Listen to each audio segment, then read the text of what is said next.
in order to expand the business, they've got to come up with some new ways to do it. So maybe they come out with the green version this year versus the brown version last year, the only difference being the color, to try to expand it to someone who might want that color choice, as an example, as a reason. Then there's the maintenance stage.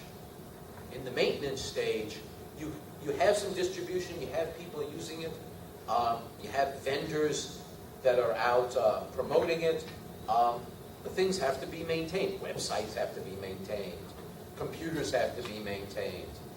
Whatever it might be. And that maintenance creates another industry, the keep it running business. And then the last part, I call it the services part. Some people call it the commoditization part. But the point is, the product's mature, it's out there, there's established distribution, there's fashionable choices and derivatives coming out, and now people take it and they bundle into a service.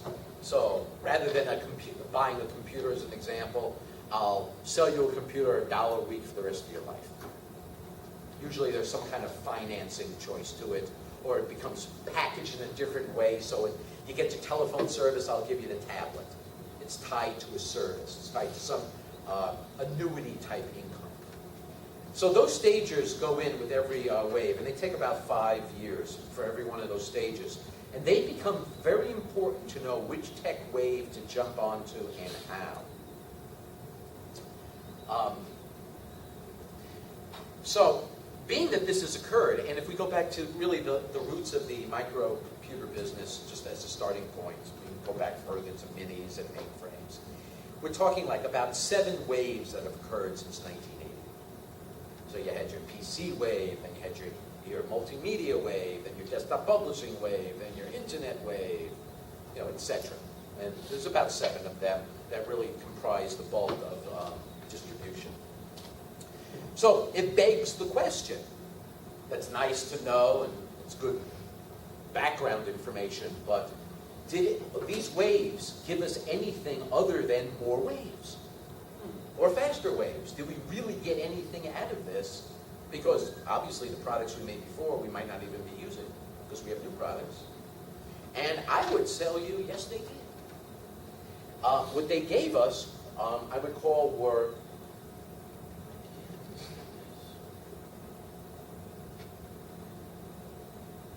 I see. Okay, it's just me. These contacts, their buttons are in. Okay. I would say yes, they did. They provided us what I would call a reusable process for your business. The way that these products went to market, and it happened repeatedly, gave us these stages that we, no matter what our business is, especially if we're running a small business, we can repurpose the way the big guys did it for our own business. And very often we can do that with just some knowledge. It doesn't require, hiring a consultant. Just requires a little bit of time to look into it. Because every one of those waves had certain things in common. The first thing is you had to learn how to create something from nothing. They may call it innovation now, but they all have that in common, that basic creation process. Then how to actually build it, how to manufacture it, how to scale it up, how to make 1,000 widgets versus 1 widget. How to fix it. At some point you got the broken widgets, you got to fix them. That's that maintenance stage. Then it has to connect to something else. The widget has to tie to something else. I'll call that the connection stage, how to connect. So I have my Facebook, but I want to connect it to my Pinterest. Would be one example, but there's thousands of examples. And that becomes an important stage. And it doesn't matter whether you're in a business that has any technology or not, you still have to do that. Every business has to do that. You can be a plumber, and you have to do that. And then lastly, how to go to market. How to actually take whatever you've built up, figured out how to actually scale, and get it out there. What's really good about this is because we've gone through these 7 waves, there's been a consistent system created for getting this done, other than crazy hard work, other than more hours. And it starts with some basic stuff. Every one of these industries, and your industry, whatever it may be, has people out there doing basic research, writing white papers on their own experience, writing case studies, blog posts, directions on how to use the product, applications to manage it. And these raw materials are, if you can manage those, either for the products that you're using within your business to start and then repurpose them externally, you can really do a good job. A simple, trivial example of this would be Henry Ford. When Henry Ford was making cars, one day everyone thought he had a problem. He decided, he told every one of his vendors they had to ship their products in a very defined box. The box had to be 12 inches high by 14 inches wide by a quarter of an inch thick or whatever it is. Everyone thought it was wacky, another crazy thing, but you know, big customer, they all complied. So they all ship in all these various parts in these boxes. He gets them, unloads the boxes. Then, as it turns out, what he was doing was he took the box, flipped it upside down, turned that into the seat, put upholstery on it, and he had used the packaging, because that was before cardboard, to create the seat lower cost. And that's a trivial example of this, but it's real, it happened. And that's what small businesses have to do. Because I would argue a small business is about repurposing. Small business, in a sense, is going to be too small to, in most cases, create their own methodology. They've got to adopt a methodology from somewhere, whether it be a vendor or some trusted source that they find the values of are in alignment, and then they have to repurpose it. So that is critical. Else you're always trying to invent your own way, and if you try to invent your own way, it's very expensive. The thing is, when you do this, if you go through this process, what you basically end up with is two things. You end up with standard operating procedures for the business, as well as best practices for the business. That combination runs the business and then guides you in how to make decisions. When we talk about how to make decisions before and getting up that chain, those are the two critical things that one needs. As we advance later on, it starts to give us the tools to create intellectual property. And we can begin to choose an innovation process when we start going through that, because we've got the raw materials to do that, intellectual materials. So that, I'm going to tell you, is critical. And no matter what you have for technology, if you're not going down that road of gathering those tools in a way that you can repurpose, the technology is not going to help you. It's just going to create more. And it's overwhelming. And these methods are important because they protect our most valuable asset, our time and our focus. In today's world, we basically have, the idea of trying to create value. Well, there really isn't such a thing as value. There's perceived value. Unless your client says that that is worth something, it has no value. No matter how much you have into it for cost of goods or sweat or pride.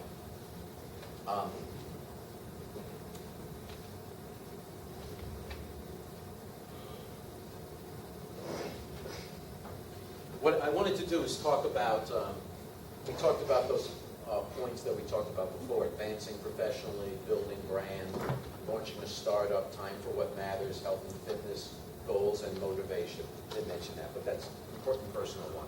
It's finding the goals that you want and keeping yourself motivated. In today's attention economy, I would make the argument that the key to advancing professionally comes down to really one primary thing, gaining peer respect. Because we work off of referrals and recommendations, if we're not putting in active tools to gain peer respect, it's not that they're going to give you business directly as a consumer, but they're going to refer people to you. If we're not doing that, we're on the wrong road. We might be renting customers, we're not buying a relationship. I guess that would be a way to put it. In building a brand, certainly we're in the community days now. where building brand is really about building community of people that care. Launching startups. The primary issue we have to focus on there is finding a way to disrupt the current business models and introduce a new business into it that's doing business a different way. Time for what matters. Get rid of the noise. So that one can focus. We'll get into that in a minute as we build this out. Health and fitness. Simplest way to say that is, fit is the new thin. Rather than focusing on thin, focusing on being fit. It's not about what you weigh, it's about how you feel and how your body's acting. And then lastly, goals and motivation. Most important thing, find like-minded peers and discuss things with them. And with the tools that are out on the internet, finding like-minded peers is easier now than it's ever been. Okay, that one time I got it right.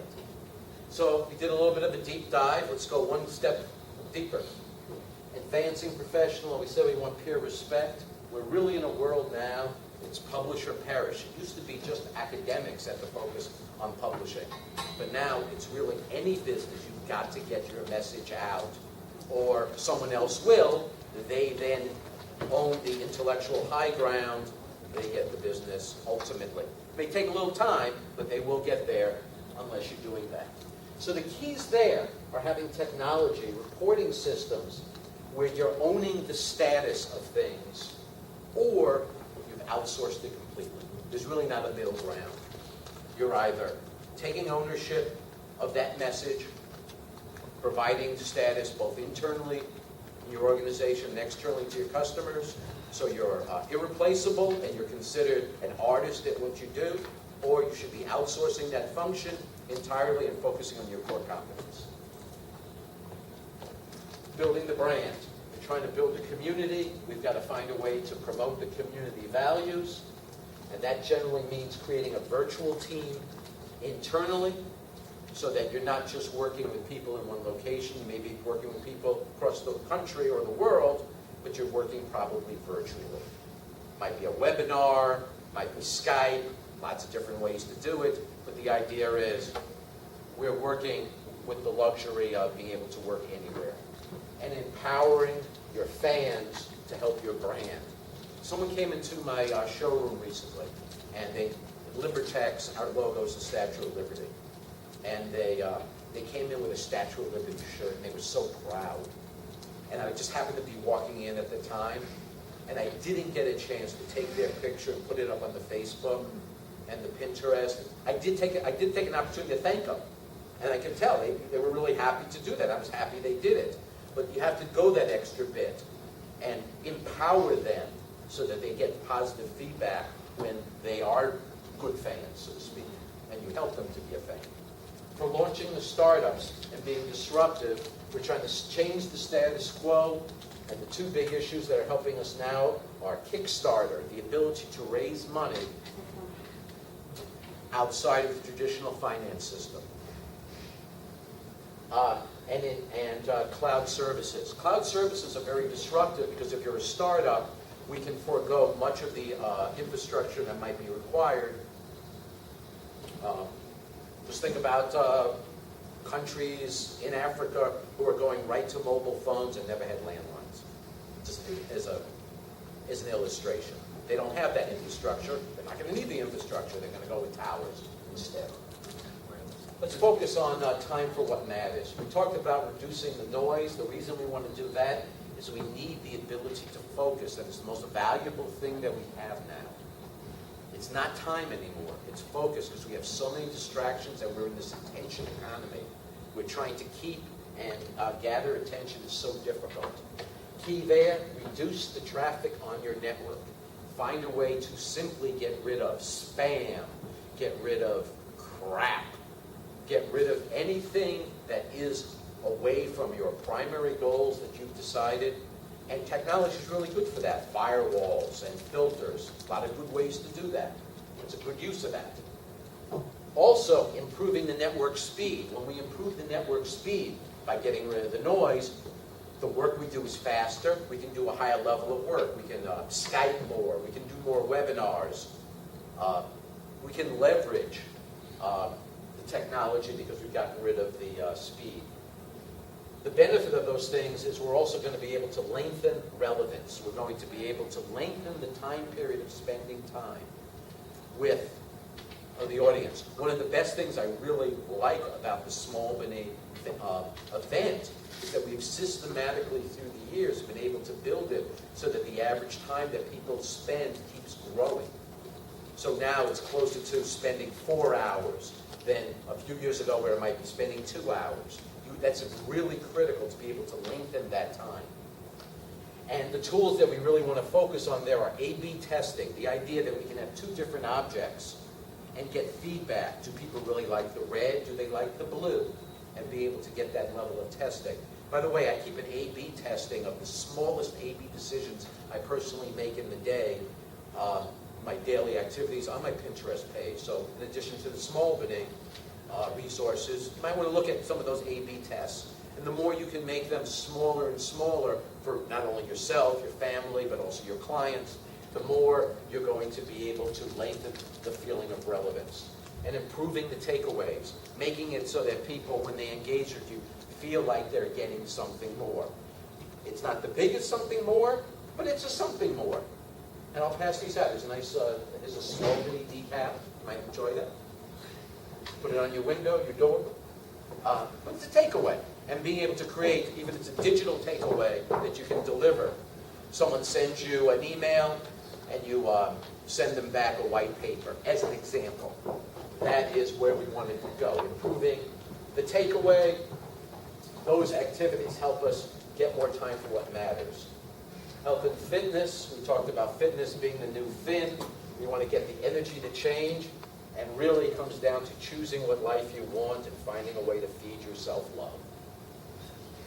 When you talk to CEOs, top CEOs, especially in technology business, those are the conversations that one has.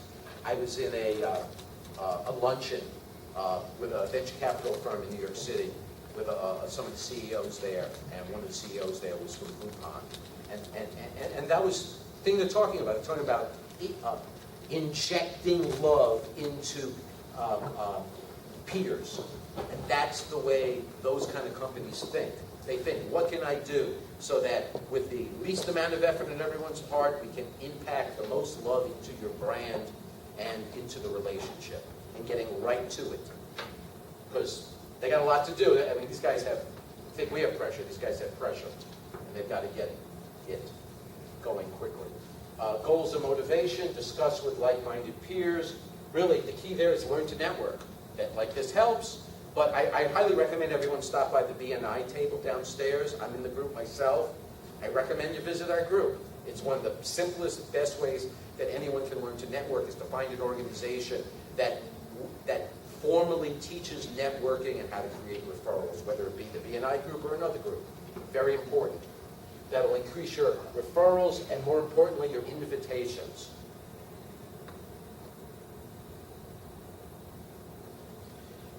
Three quick case studies just to talk about on subject with that. First one is this one about social media. Important point I wanted to get across is if you empower your employees to engage on social, they'll engage with your customers. Great white paper on that. A lot of business owners talk to me, should I let my people go on Facebook? How should I handle that? Is that good, bad? Is it a security risk? I will tell you that for a certain generation, social media is their email. That is normal. So if you have someone of a certain generation, focus your goals more on the results that you want from them, less on what you want them to be doing with their hours. And you will probably get to the cheese quicker. And that's the way to manage that. Great white paper that discusses that further. But the point is that social is definitely something you want to grow, not something you want to control. Another one is, this one I hear a lot. I don't really have time. I'm too busy. Well, if you have proper reporting systems and you work the report, list your work your list, use systems that do that, focus on either owning the status of a scenario or outsourcing it completely, you do have time. There are so many activities that I see all over that are filling the day, but not necessarily making the business owner or the business any money. Those things need to be really removed.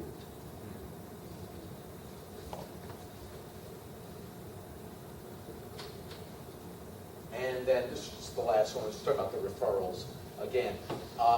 You want to focus on something called a personal branding statement, which is as much a positioning statement of combining that personal and the professional into a singular message that we talked about earlier. That blending of the work-life relationship. That personal branding statement should include that. It's something that definitely has to be refined. The blog talks about it more specifically, but that's where you want to go in order to make yourself memorable, as well as do the business. Oops. Sorry. That was me.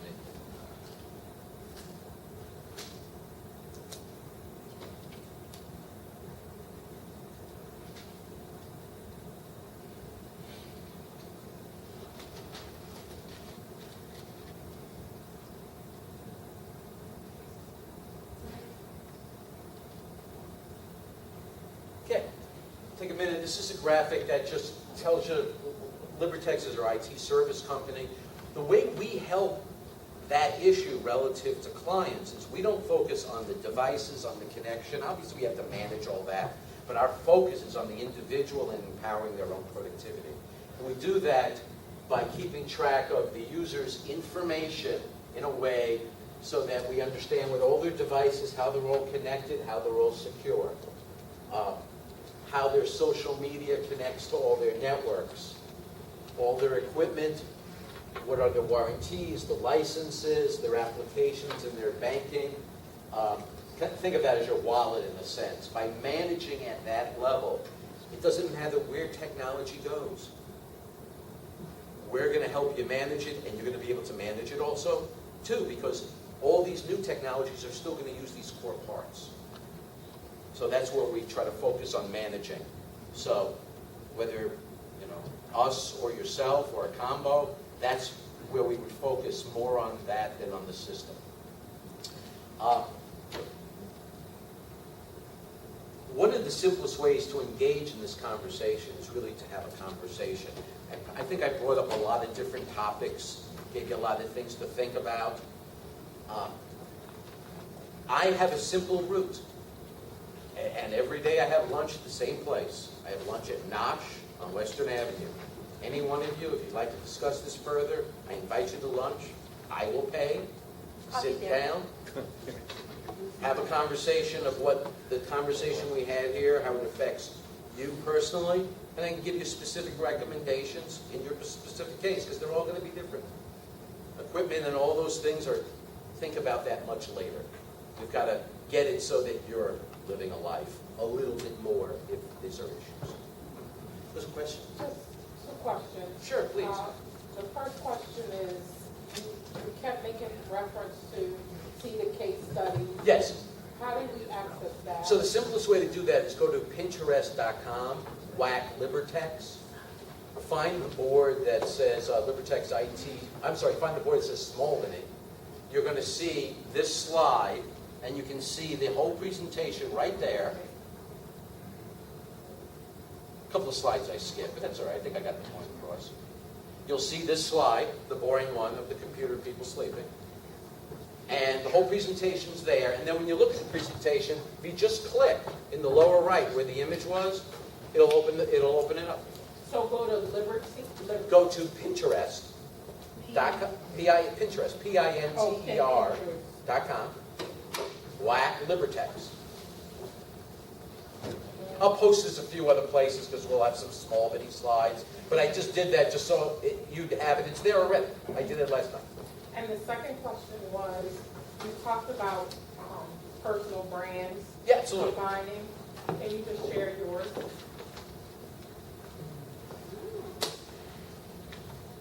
My wife and I would love to be snowbirds. Interesting. The winters are okay. but they sure would be nicer if they were warmer. The idea of traveling, we both like. I don't think either one of us wants to be on the road, so to speak. But the idea of taking nomadic trips a few times a year, I think we can handle. Love to be able to come up here when it's warm, be someplace else when it's cold, operate equivalently.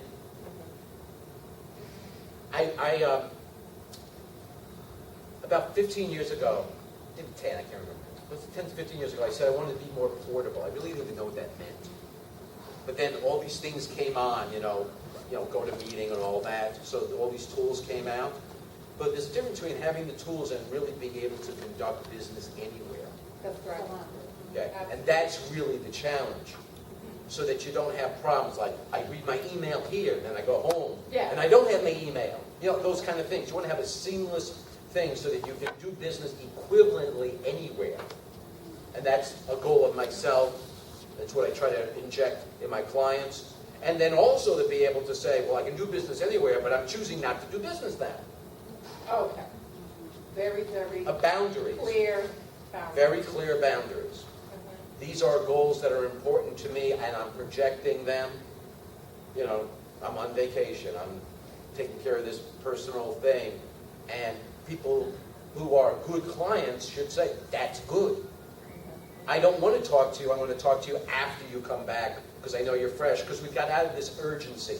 Maybe they call the office if they need support, something's going on, but it's not requiring the business owner to be trapped. Right.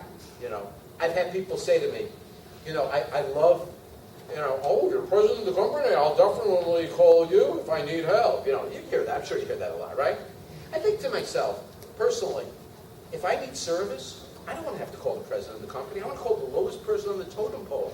I want the same level of service. I don't want to have to make it a big deal to get service. That's right. I want the lowest common service. I don't want to go somewhere where that's decent. Okay? So that requires a culture where people understand that and clients get that. Gotcha. Okay. I got to start. Okay. We're going crazy. Thank you so much. I'm available if anyone wants to talk. I appreciate your time and attention.